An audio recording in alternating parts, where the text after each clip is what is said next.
Bon dia a tots. En primer lloc, donar-vos la benvinguda i, dir-vos que impressiona bastant veure la bona acollida que doneu als actes del grup de psicologia i això ens esperona per continuar treballant. En primer lloc, voldria agrair a la UOC i a Alumni l'empara que sempre dona a tot el que proposem i el que anem organitzant fins ara. Sabeu que la nostra idea sempre és intentar complementar una mica el pla docent i de moment sembla que té bona acollida per part d'alumnes i llicenciats. Llavors, també vull fer un agraïment especial al Departament de Psicobiologia, concretament encapçalat pel Diego Redolar, que es va fer seva la nostra idea i ell té bastanta culpa de que avui estiguem aquí. De moment, penso que poques coses més hi ha a dir, sinó fer una mica de resum de com anirà el matí. A l'entrada us hem donat una carpeta amb el programa. En primer lloc, amb el tema de la neuroplasticitat, tindrem l'oportunitat de conèixer el Diego Redolar en una vessant molt diferent de la que molts de nosaltres l'hem conegut en les aules. Estic segur que us sorprendrà tan positivament com a mi em van sorprendre alguns consultors que vaig poder conèixer quan encara gaudíem de fer les trobades d'inici de semestre. A continuació, i obrint la segona taula, sobre neuropsicologia intervindrà Sílvia Alonso, que actualment està treballant com a investigadora predoctoral al Benito Meni i que ens parlarà de la formació actual del neuropsicòleg i de la pràctica en la recerca. Tot seguit intervindran la Marta Balaguer i el Raül Martínez, ambdós pertanyen al Departament de Neurologia d'aquest hospital com a neuropsicòloga i neuròleg respectivament, i ens oferiran una perspectiva de l'abordatge multidisciplinar, neurologia-psicologia, per tancar aquesta segona taula del matí.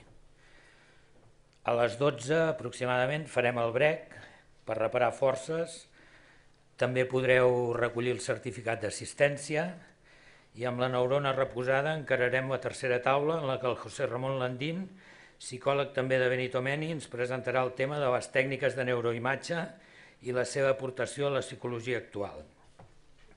Aproximadament a les 13:15 tindrà lloc la taula rodona i el debat.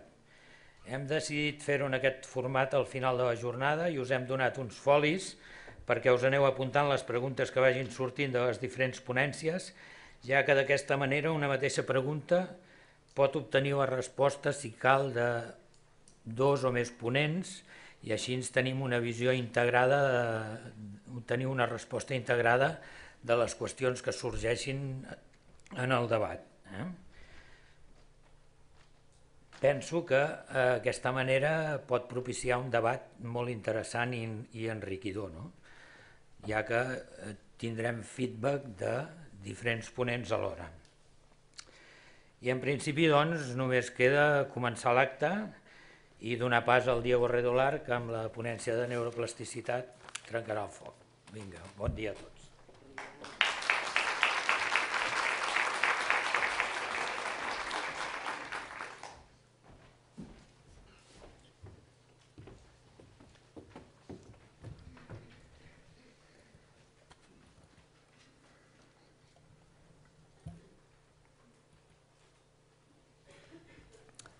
Hola, bon dia a tothom. Nando ja ha explicat una mica l'espírit d'això de les jornades. La idea inicial era, sobretot, intentar vincular el que és la neurociència i la psicologia, que moltes vegades ens és difícil veure un lligam entre neurociència i psicologia, sobretot vosaltres que heu patit diverses assignatures de l'àrea de psicobiologia, les neurociències, psicologia fisiològica, fonaments que costa molt, que sempre hi ha moltes queixes i tal, i a vegades és difícil també perquè estudiem molta matèria durant un temps bastant curt i al final és complicat gaudir d'aquest tipus d'assignatures. Però Jo el que intentaré serà fer una repassada molt general de lo que són els mecanismes de plasticitat cerebral, el que és la neuroplasticitat.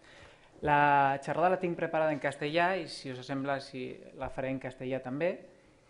I bueno, intentaré tocar-ho tot. Intentaré tocar des de lo que és la plasticitat vinculada a l'experiència, inclús també després el que és la plasticitat més vinculada amb la lesió i la pèrdua davant, per exemple, d'una privació sensorial. ¿Vale?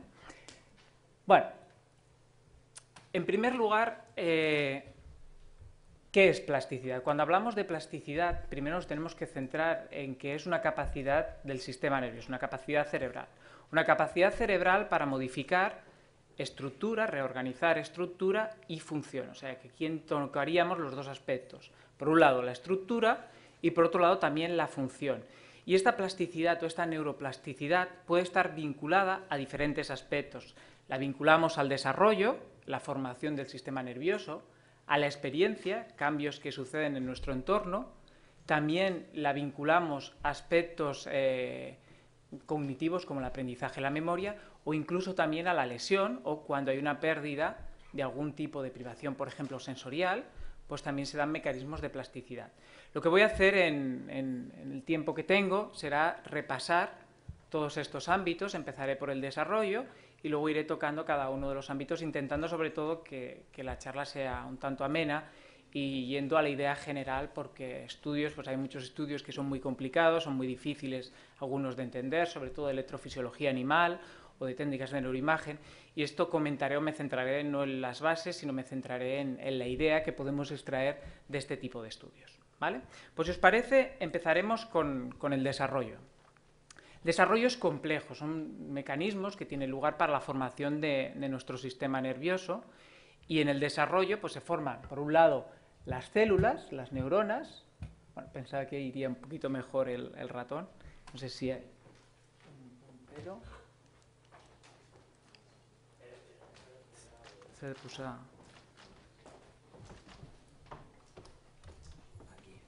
¿no? El puntero és aquest. Ah, mira, perfecto.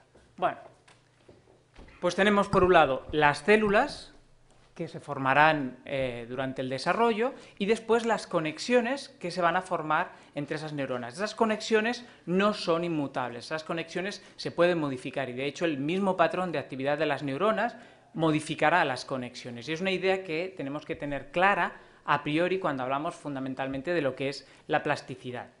¿Vale?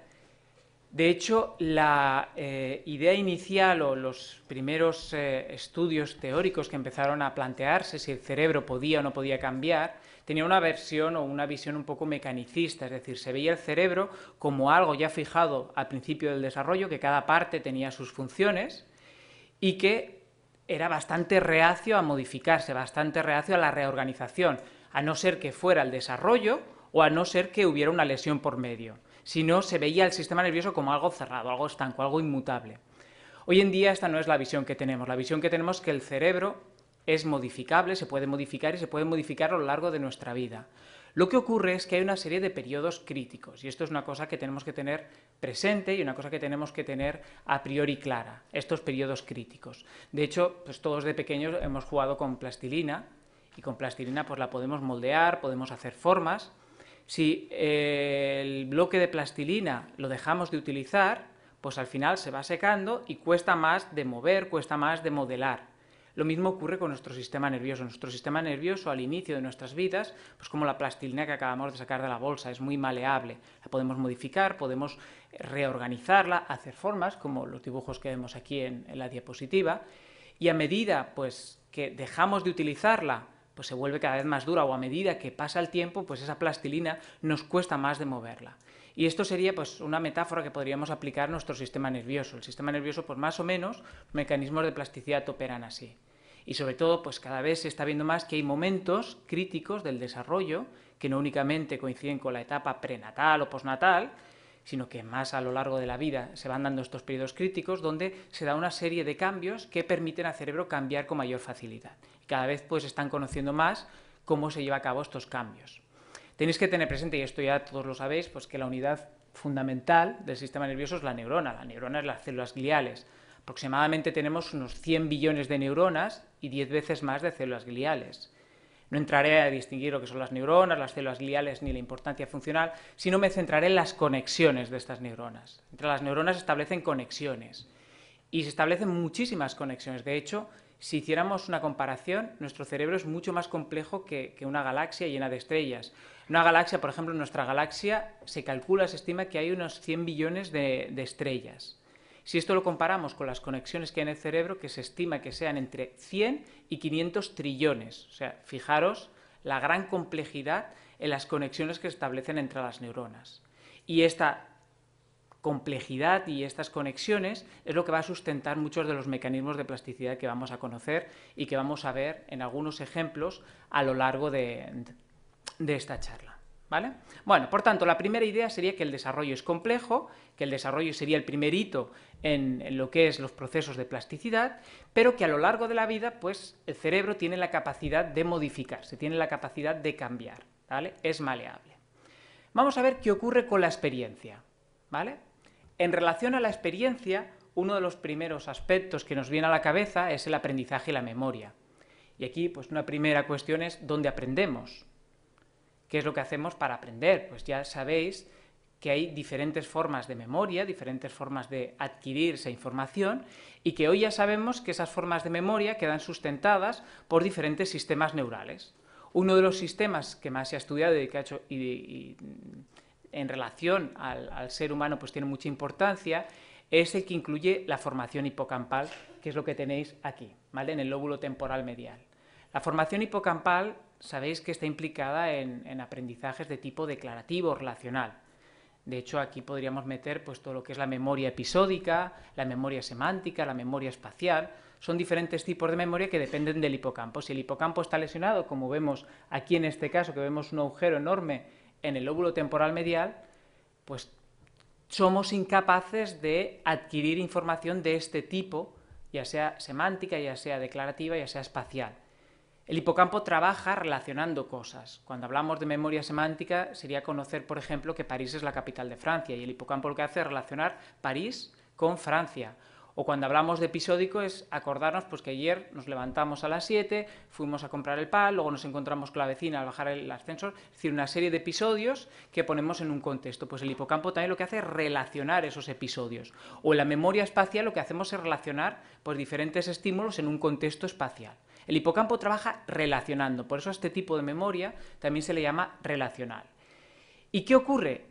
¿Cómo aprendemos realmente? O dicho de otra manera, el aprendizaje ocupa lugar. Siempre se nos ha dicho desde pequeños que no tengáis miedo que el aprender no ocupa lugar. Pues bueno, yo no estaría tan de acuerdo que el aprender no ocupa lugar, porque ¿qué es lo que ocurre cuando aprendemos? Pues lo que ocurre cuando aprendemos es que se dan cambios plásticos. ¿Vale? Pues estamos hablando de plasticidad y por tanto aquí ya se empiezan a dar esos cambios. Cambios que desde una manera o en términos más iniciales son los que vemos aquí, que son las modificaciones entre las conexiones que os hablaba, esas 100 trillones, 500 trillones de conexiones, pues entre esas conexiones se generan cambios en la eficacia de esa conexión, se potencia esa conexión. Si habéis hecho asignaturas como la asignatura de psicología fisiológica, pues sabéis que esta modificación, el aumentar la eficacia de las conexiones, pues en gran medida depende del glutamato y depende del calcio que entra dentro de las neuronas. Y a partir pues, de unos procesos bastante complejos que implican diferentes enzimas, dependientes de la colmudulina, etc., pues se genera un fortalecimiento de esas conexiones. Eso sería a priori. Después, a largo plazo, lo que ocurre es, que esos cambios ya implica una formación o ya implica la expresión de ciertos genes en el interior de la neurona y ya se modifica la estructura, ya modificamos, ya remodelamos. ¿Cómo? Pues generando nuevos lugares de contacto, nuevas espinas dendríticas y nuevos lugares de contacto entre las neuronas. Con lo cual, fijaros que ya cambia la forma, ya cambia la morfología y, por tanto, ya el lugar que se ocupa es diferente. Otro aspecto vinculado en relación al aprendizaje y la memoria es la neurogénesis, la formación de nuevas neuronas. Uno de los dogmas de la biología hasta hace unos años era que en el cerebro adulto no se formaban nuevas neuronas, que es el proceso que hoy en día conocemos como neurogénesis. Hoy sabemos que sí, que en el cerebro adulto se forman nuevas neuronas cada día pues formamos unas 250.000 neuronas. No todas de estas neuronas perduran, pero un porcentaje de estas neuronas pues sí que tiran adelante. Y es una idea que ha llamado mucho la atención de los neurocientíficos. ¿Dónde se forman esas nuevas neuronas? Pues no se forman en todo el cerebro. Una de las regiones donde hay mayor tasa de neurogénesis, donde se ha visto y se ha demostrado en diferentes modelos animales y en el ser humano que se forman nuevas neuronas, y os podéis imaginar que es el hipocampo. Concretamente, una región del hipocampo, que es esta de aquí, que es el giro dentado. En el giro dentado se forman nuevas neuronas. Pero ¿tiene que ver esto con el aprendizaje? Es decir, ¿de alguna manera lo podríamos vincular al aprendizaje? Una cosa es que se formen nuevas neuronas, pero otra cosa es que esas neuronas realmente pues sustenten los nuevos aprendizajes que hacemos. Y aquí ya la cosa se complica porque hay mucha controversia al respecto. Hay trabajos que dicen que sí, trabajos que dicen que no.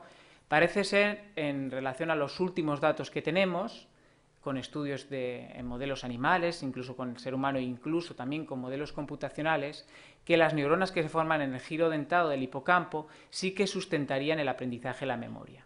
Lo que ocurre es que todavía falta por investigar y todavía necesitamos más datos para comprobar esta hipótesis inicial. Pero ya de entrada esto nos da una información. Primero, el hipocampo se modifica en sus conexiones, su eficacia, se generan nuevas conexiones y encima se forman nuevas neuronas. Con lo cual ya tenemos una base para saber cómo podemos almacenar nuestras memorias desde un punto de vista neurobiológico. Esto por un lado. ¿Qué más podríamos hablar del aprendizaje? El aprendizaje lo podemos modular y hay diferentes sistemas que lo modulan.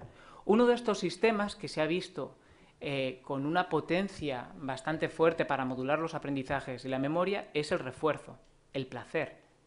Si ahora yo os dijera, bueno, os voy a dar un mando como el que tenéis aquí, el de la Wii, de la PlayStation, o por ejemplo este mando que tengo yo en la mano, y cada vez que le diéramos al botoncito vamos a sentir lo mismo que un orgasmo multiplicado por 1000. ¿Qué haríamos con el botoncito? Pues seguramente estaríamos enganchados al botoncito dándole, porque claro, cada vez que le demos, pues esto nos va a generar mucho placer. Esto parece a lo mejor de una película de ciencia ficción, nos recuerda a las películas de Woody Allen, el Orgasmatron, nos recuerda también incluso películas más de ciencia ficción como Demolition Man. Bueno, el cine ha tocado mucho esta temática y lo ha intentado vincular al refuerzo y al placer. Esto está basado en hechos reales. De hecho, nos remitimos a los estudios del 54 de Olds y Milner, que descubrieron de manera azarosa, estaban estudiando el aprendizaje y la memoria, están implantando electrodos dentro del cerebro en ratas para estimular ciertas regiones y de esta manera mejorar la memoria en las ratas. Y se dieron cuenta que una de las ratas a las que le estaban estimulando esa región, que probablemente estaría en el hipotálamo, lo que pasa que después se perdió esa rata y no se pudo analizar, pues vieron los investigadores que la rata parecía como que la corriente que le estaba dando le gustaba, porque cada vez que le daban se quedaba quieta mirando y volvía al sitio donde inicialmente le habían dado esa primera descarga. Entonces, para comprobarlo, le pusieron una palanquita a la rata y le enseñaron que cada vez que le daba la palanquita ya era capaz de autoadministrarse la corriente. Si la corriente le gustaba, pues ya os podéis imaginar qué pasaría.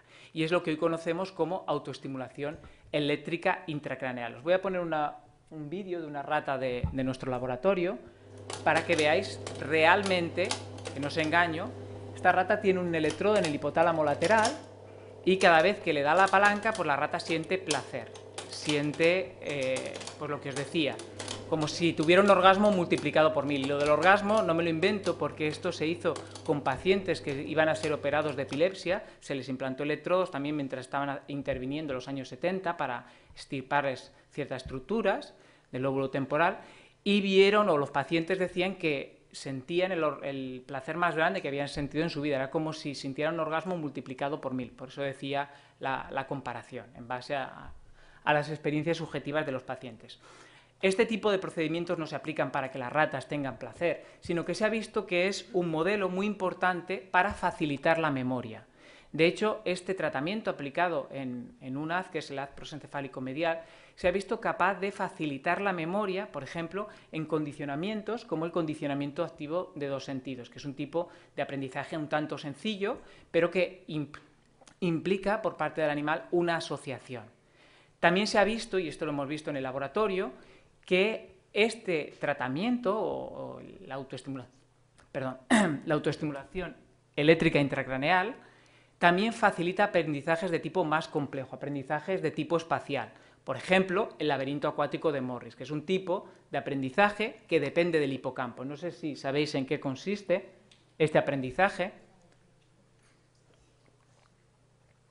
pero consiste en que la rata, en este caso, que es un modelo animal, tiene que encontrar una plataforma que está sumergida en el agua, guiándose por las claves contextuales. Esta prueba depende del hipocampo. Si el hipocampo funciona bien, pues a la larga, después de varios ensayos, el animal lo aprenderá.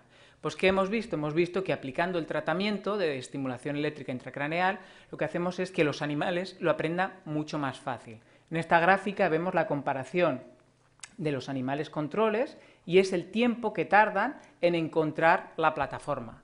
Y abajo vemos el tiempo que tardan los animales que les damos el tratamiento. Y es un tiempo bastante menor. De hecho, os voy a poner un vídeo también de una de las ratas que ha recibido el tratamiento para que veáis, pues... A ver, que a veces los vídeos...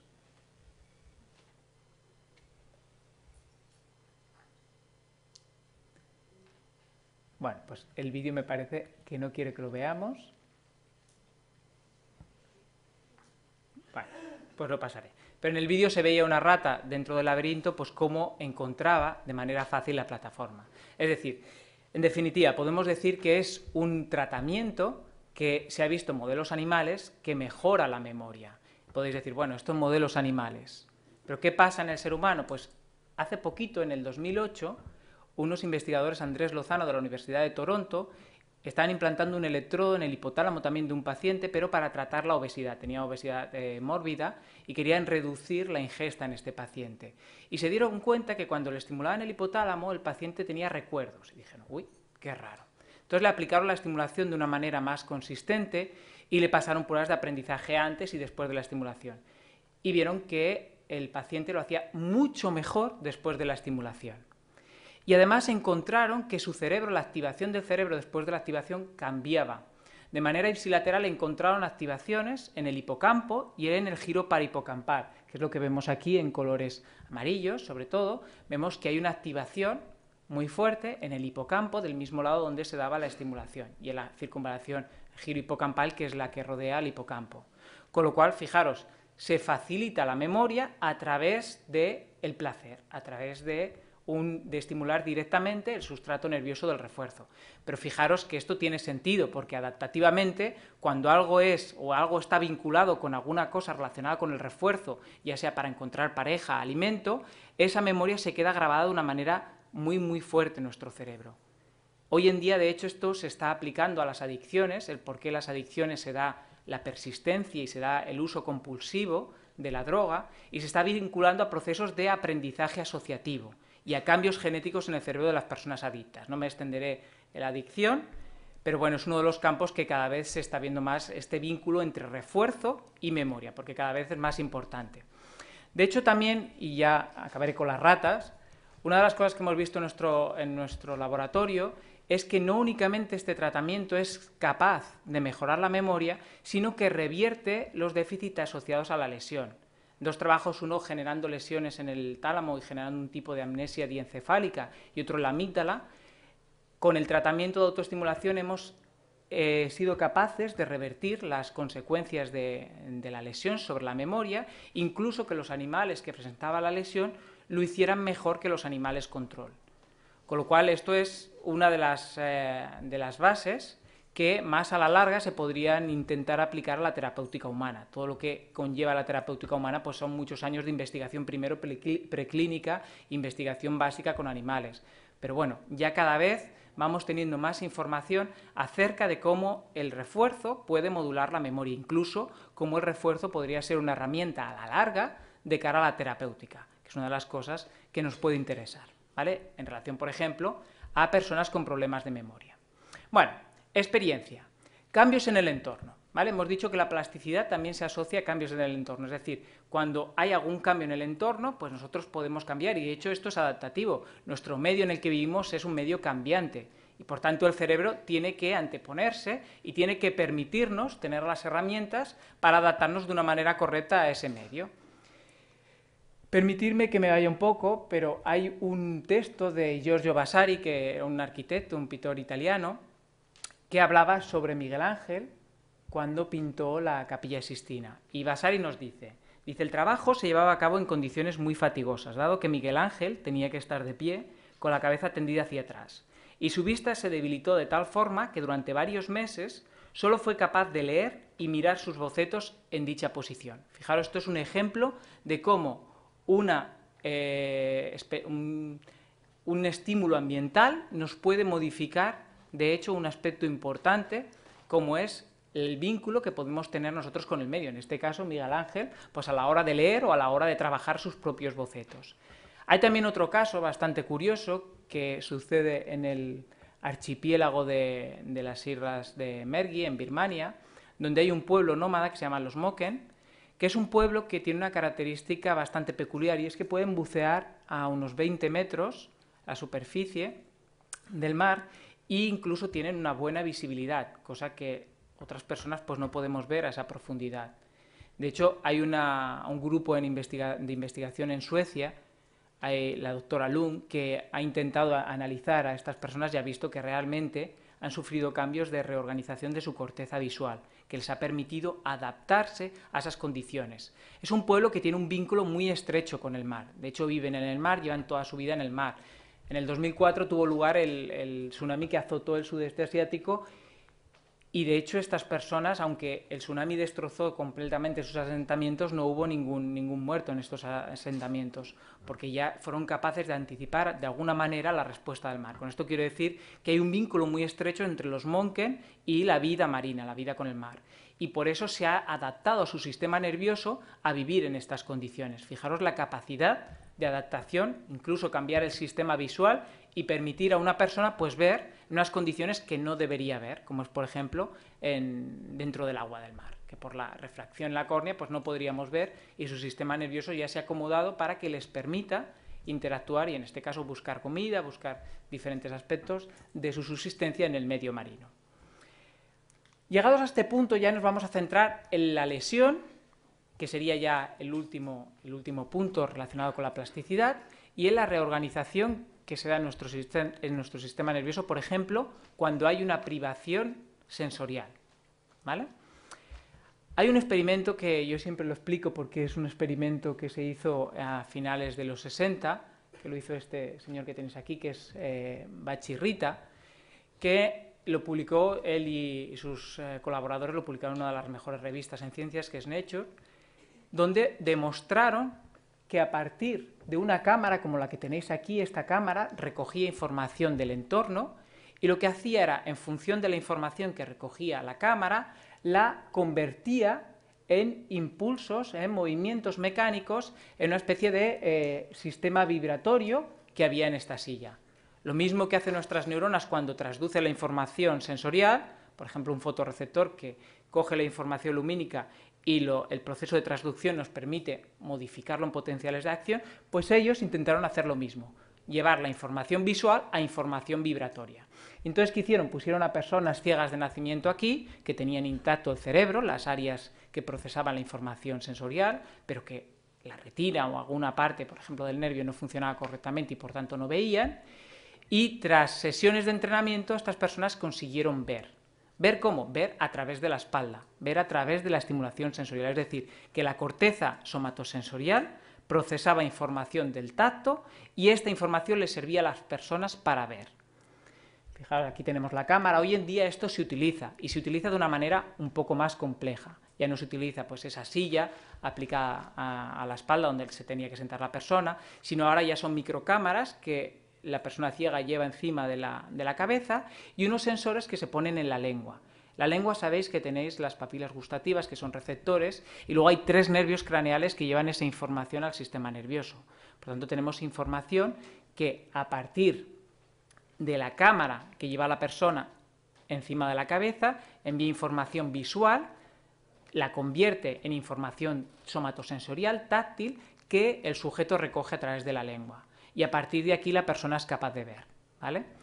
Hay 2 vídeos que tenía preparados, pero voy un pelín mal de tiempo. Si os interesa, me los pedís por correo, porque se ve realmente personas ciegas de nacimiento que utilizan esta cámara y se ve, pues ahí, son un poquito largos, cada uno dura unos 15 minutos, pues se ve como, por ejemplo, un señor pues está interactuando con su hijo y está jugando a las 3 en raya con su hijo. Otra persona, por ejemplo, está jugando a baloncesto. Incluso, caso más espectacular, es una persona ciega que está haciendo escalada por una pared vertical. Es capaz de ver dónde está la piedra, lo único que tiene que hacer es enfocar la cámara traduce la información a la lengua y a partir de la lengua la persona ve. Es decir, podemos decir que las personas ven a partir de la lengua, ¿vale? ¿Cómo puede ser esto? ¿Cómo una persona puede ver a partir de la lengua? De hecho, se han hecho estudios de neuroimagen y se ha visto que después de utilizar este tipo de artefactos, la activación en la corteza visual aumenta. Esto es antes de utilizar la cámara y en la imagen de abajo vemos después de utilizar la cámara. Vamos a analizar esta relación de una manera un poquito más específica y vamos a hablar de la privación sensorial. De hecho, hay una teoría, que ahora veremos si es o no es cierta, que cuando hay una privación sensorial, el área cerebral encargada de recibir información de esa modalidad, pues es reclutada por las áreas cerebrales que recogen información de las modalidades intactas.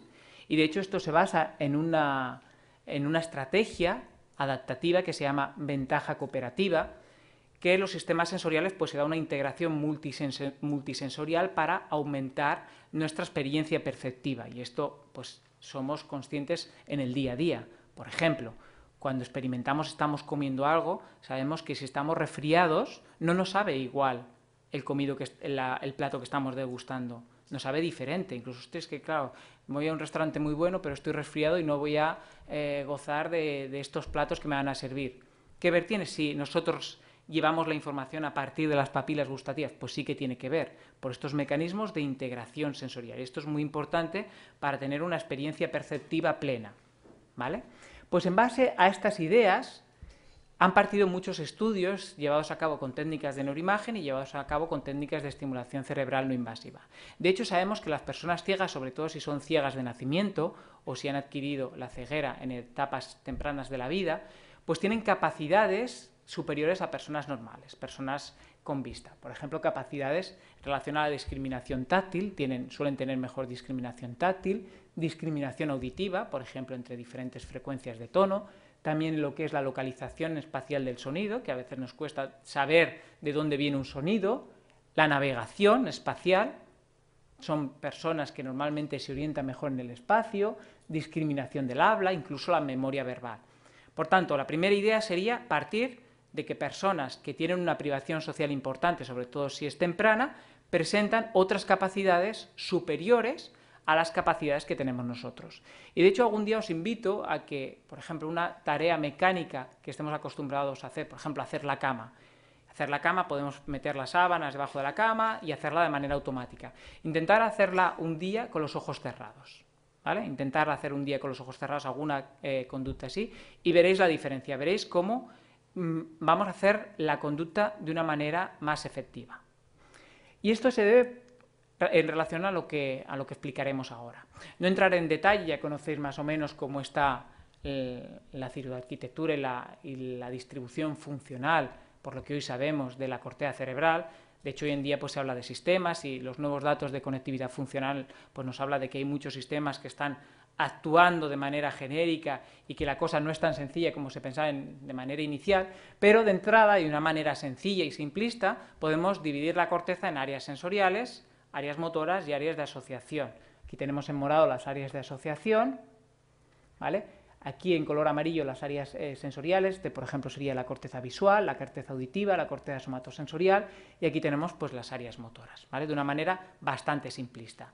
Si analizamos la corteza somatosensorial primaria, que es la que recibe información pues, de nuestros receptores en relación al tacto, a la presión, a la temperatura, pues vemos que hay una representación de las diferentes partes de nuestro cuerpo, y es el famoso homúnculo sensorial que si vais al British Museum en Londres, pues veréis que ahí tiene el muñequito del homúnculo en relación pues, a esta representación en función de la cantidad de conexiones que recibimos de las diferentes partes de nuestro cuerpo. No tenemos la misma sensibilidad en los labios o las yemas de los dedos que en la espalda, por eso la representación es mayor en los labios o en las yemas de los dedos, y esto es una cosa que ya habéis estudiado y que ya conocéis. ¿Para qué os explico esto? Os explico esto porque Una de las ideas que tenemos que tener presente es que si en las personas ciegas hay una privación que es la visión, pues es lógico pensar que el tacto y la audición pues sean las áreas que van a tener mayor importancia para el desarrollo de la persona y para su intervención con el medio cambiante. Con lo cual, es lógico pensar también que se pueden dar cambios en estas áreas que son los que sustentan lo que os decía antes, que las personas pues tengan una mejor capacidad discriminativa, táctil e incluso también de memoria verbal. Y se ha comprobado, de hecho. Se ha visto, por ejemplo, que en personas, en ciegos de nacimiento, lectores de braille, la expansión y la organización cortical de la representación de los dedos se expande, es decir, se hace más grande, en comparación con las personas que no son ciegas y que no leen con el braille. ¿Qué se ha visto también? Pues se ha visto, por ejemplo, que lo mismo ocurre con la corteza auditiva. Con la corteza auditiva en ciegos de nacimiento, pues también hay una reorganización y hay un aumento de la eficacia cómo las personas procesan la información auditiva. Estamos hablando de personas ciegas, fundamentalmente ciegos de nacimiento. Y no solamente en áreas visuales o en áreas auditivas, es decir, en las modalidades sensoriales, que era lógico pensar encontrar diferencias, sino también en estructuras pues, que no tienen que ver o no están vinculadas directamente con el procesamiento sensorial, aunque después lo reciban, como es el hipocampo, que hemos visto que es crítico para la memoria.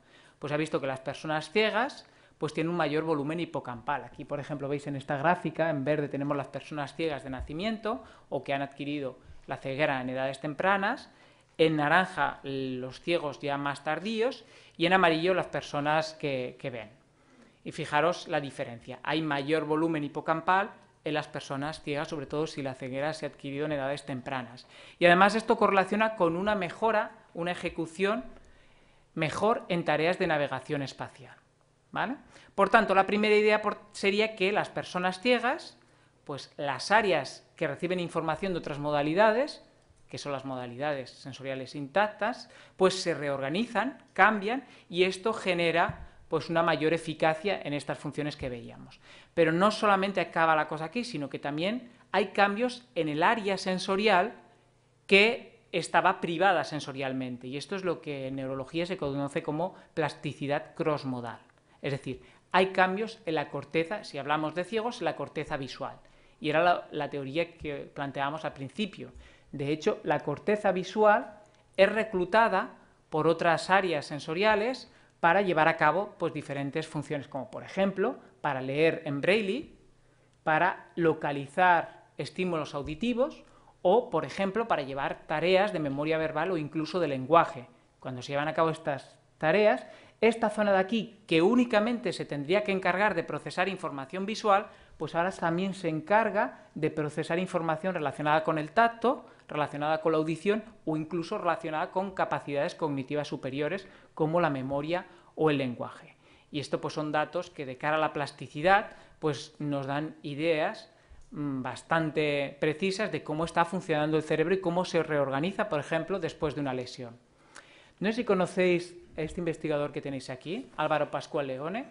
Álvaro Pascual Leone es valenciano, pero trabaja en Harvard, en Boston, y una de las técnicas que ha utilizado muchísimo es la estimulación magnética transcraneal. ¿Qué permite esta técnica? Esta técnica permite, de una manera no invasiva, activar ciertas regiones cerebrales para ver cómo cambia la conducta de la persona o inactivarlas de manera temporal. De tal forma, por ejemplo, que si inactivamos el área de Broca, que es el área implicada en la producción de lenguaje, veríamos que la persona durante un momento no puede hablar, porque hemos inactivado con esta técnica el área de Broca. Fijaros que esto tiene una implicación grandísima a la investigación, porque podemos hacer lesiones virtuales para ver cómo estas lesiones se modifican en la conducta o tienen un correlato conductual o cognitivo.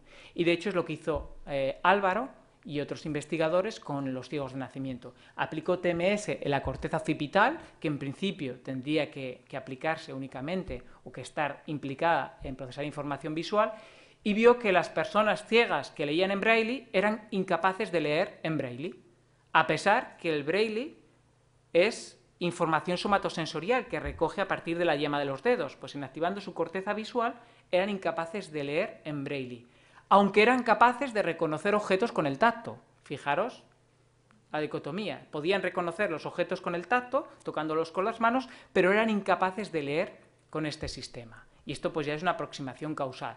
De hecho, también hay un experimento bastante curioso en el 2002 de Álvaro, que lo hizo con ya no personas ciegas, sino con estudiantes de allí de Harvard, que les tapó con una venda los ojos durante 5 días.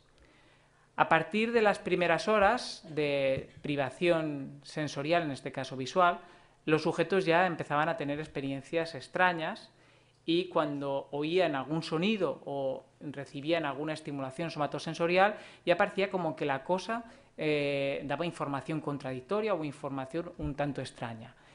A los días, fijaros que eran 5 días con los ojos totalmente vendados, a los 2 días, ya cuando les tocaban en la espalda, le escuchaba un sonido, etcétera, ya tenían percepciones visuales.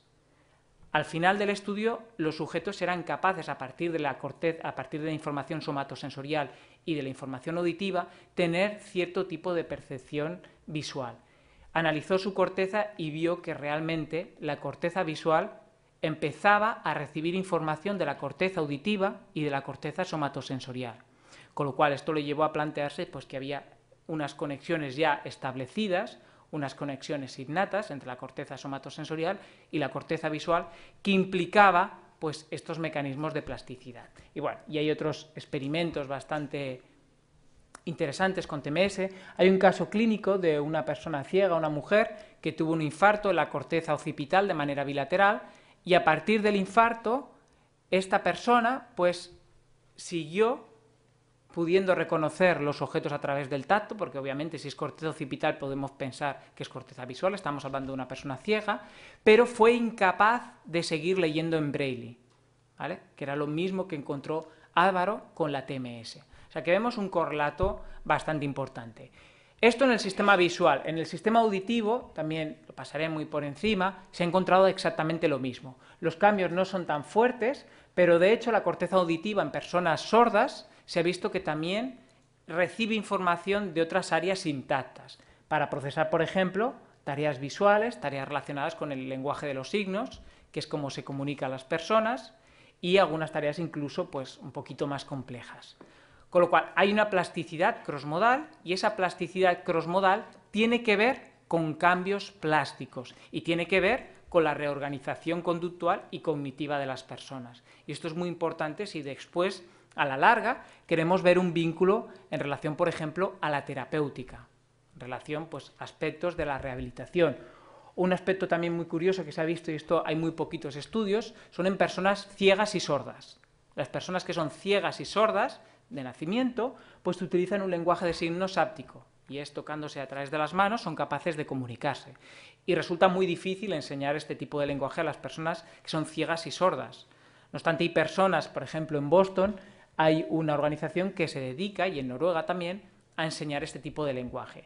Pues se ha comparado qué es lo que ocurre en el cerebro de las personas que utilizan este tipo de lenguaje, que ven y que oyen, y las personas controles, las personas que no tienen ninguna privación sensorial, ni auditiva ni visual, cuando utilizan este tipo de lenguaje, pues se activan las áreas prefrontales, concretamente este es el área 44 que correspondería con Broca, que es el área de producción de lenguaje, y áreas de la corteza parietal posterior. En las personas que son ciegas y sordas se activan esas dos mismas áreas, pero además también se activa la corteza occipital y también se activan las áreas del lenguaje temporal y las áreas auditivas. ¿Qué quiere decir?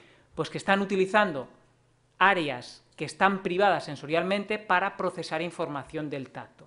Y es lo que os decía de plasticidad crossmodal. ¿Vale?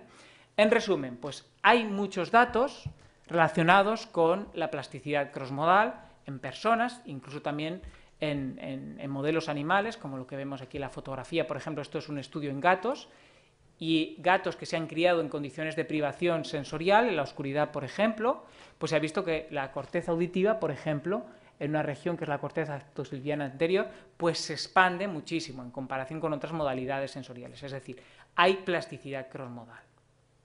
La plasticidad, la idea que nos tiene que dar clara, y ya con esto ya acabo, es que nuestro cerebro es maleable. Es decir, es un sistema nervioso que se puede modificar, que no únicamente se modifica en periodos críticos del desarrollo, sino que se puede modificar a posteriori. Incluso cuando hay una lesión hay cambios en la reorganización que algunas veces son cambios adaptativos, aunque en algunas veces, en algunas ocasiones, pues pueden dar lugar a cambios desadaptativos, que esto si después, o si os estáis dedicando a la neurorehabilitación, pues hay muchas veces que los cambios de la plasticidad pueden dar lugar a una desadaptación de la persona. Y no únicamente en situaciones pues, de lesión, sino en situaciones, por ejemplo, de nuestra vida diaria. Uno de los aspectos vinculados, por ejemplo, a la plasticidad o a cómo cambia nuestro cerebro, está vinculado a una de las cosas que nos afecta de manera continua, que es el estrés. El estrés, pues, quien más o quien menos, pues puede sufrir cambios en algunos sistemas relacionados con el estrés. Lo normal es que no suframos un síndrome de estrés, sino que experimentemos pues, algunos niveles de estas hormonas en respuesta a un estímulo estresante, pero lo que sí que se ha visto es que si el estrés es continuo, es percibida la situación como incontrolable por parte de la persona, si liberan pues, una serie de sustancias, que la principal pues, son los glucocorticoides, el cortisol, pues a la larga se generan cambios en estructuras cerebrales. De hecho, estas hormonas actúan sobre 3 regiones del cerebro: la corteza prefrontal, el hipocampo y la amígdala. La corteza prefrontal y el hipocampo es como un sistema para inhibir la respuesta. La amígdala es un sistema para activar todavía más la respuesta. ¿Qué ocurre en el hipocampo? Pues en el hipocampo las hormonas del estrés a largo plazo inhiben la neurogénesis y generan incluso muerte en ciertas regiones del hipocampo. Y esto se ha visto que correlaciona con déficit en los procesos de aprendizaje y la memoria. Con lo cual esto sería también un correlato de cómo la plasticidad puede verse de alguna manera pues afectada por aspectos como el estrés, ¿vale? Bueno, ya lo dejamos aquí, ya después la mesa redonda ya lo comentaremos un poquito más y ya hablaremos de algunos aspectos vinculados a la plasticidad y sobre todo ya lo podremos ligar a las otras charlas que vendrán y que seguro que os suscitarán alguna pregunta. Muchas gracias.